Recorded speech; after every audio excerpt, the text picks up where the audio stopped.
Si j'étais un oiseau. Texte de Louise Varenne, illustration de Guy Larenne. Matt et Théo sont deux copains inséparables. Matt habite près de chez Théo et les deux enfants passent beaucoup de leur temps libre ensemble. Ils aiment s'inventer des histoires, ils imaginent les voyages qu'ils feront quand ils seront grands. Lors d'une sortie scolaire, les enfants visitent une réserve ornithologique, la Cité des oiseaux en Vendée. Ils découvrent avec bonheur les différentes espèces d'oiseaux qui vivent ici. L'animateur leur parle du martin pêcheur. C'est un petit oiseau plein de couleurs, un peu timide. C'est un grand pêcheur. Il plane au-dessus de l'eau et plonge dès qu'il repère un poisson. Il ressort avec sa proie bien serrée dans son bec puissant. Il craint la présence des hommes et c'est souvent au petit matin qu'il peut être aperçu. Dans cette réserve d'oiseaux, nous pouvons aussi observer le héron cendré. Grand oiseau majestueux à longues pattes, au long cou et au bec jaune grisâtre. Les hérons fréquentent n'importe quelle zone humide, marais, cours d'eau, étang. Théo et Matt sont installés dans le poste d'observation. Ils ne font pas de bruit. La maîtresse a demandé aux enfants de faire le plus grand silence pour ne pas effrayer les oiseaux. Tous regardent vers le plan d'eau, lorsque soudain, dans un vol lourd et puissant, un héron vient se poser sur le bord de l'eau. Théo l'imagine en plein hiver. L'oiseau est là, immobile. C'est un moment magique. Tous retiennent leur souffle et admirent. Mais un bruit vient perturber l'oiseau. Il redéploie ses ailes et s'envole vers un endroit plus serein.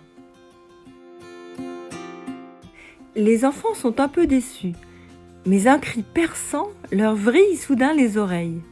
Un geai vient de lancer son chant criard.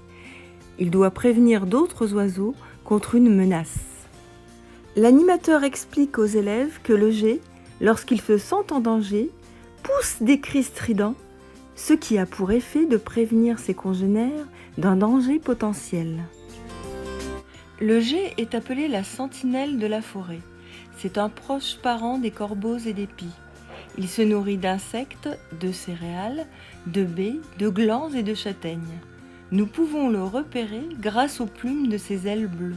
Il vole aussi quelquefois les œufs des autres oiseaux.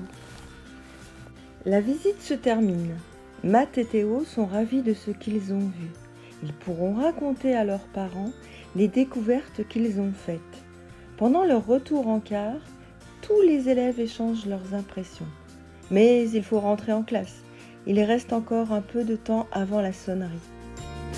Mademoiselle Lebec, la professeure des écoles, voyant que la sortie a été appréciée, demande aux élèves de se mettre par deux et de faire un exposé sur un oiseau qui n'était pas au parc ornithologique. C'est le grand jour. Matt et Théo doivent présenter leur exposé. Ils travaillent dessus depuis bientôt 1 mois. Ils espèrent que personne n'aura choisi le même oiseau qu'eux. Timothée et Jules sont déjà passés. Ils ont fait découvrir à la classe le gris du Gabon. Zoé et Fiona ont présenté le calao de Malabar. Aujourd'hui, c'est leur tour. Ils sont un peu inquiets. Ils doivent parler devant tout le monde, être intéressants, captiver l'attention de leurs camarades. Matt et Théo ont jeté leur dévolu sur le colibri. Ils ont été séduits par cet oiseau minuscule, le plus petit oiseau du monde. Il est surnommé l'oiseau-mouche. Il ne vit qu'en Amérique. Ses ailes peuvent effectuer 200 battements par seconde lors d'un vol en plongée. Il est le seul oiseau capable de voler à reculons.